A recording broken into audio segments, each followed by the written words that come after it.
Эй, сталкер! Гитара сломалась. Принесешь мне водки, сможем починить.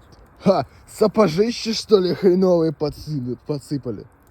Да. Эх, бабу бы мясо, кусок такой зажаристый. Прямо свет. Эх, домик бы у деревни, чтоб лес рядом. Ни твари, ни радиации тебе никаких. Да. Это зона, братан. А Сидорович, слышу, что мутит. Аптечку за 600 купонов продает. Да. Хреново. Эх, класса б домашнего сейчас, прямо с вертеля.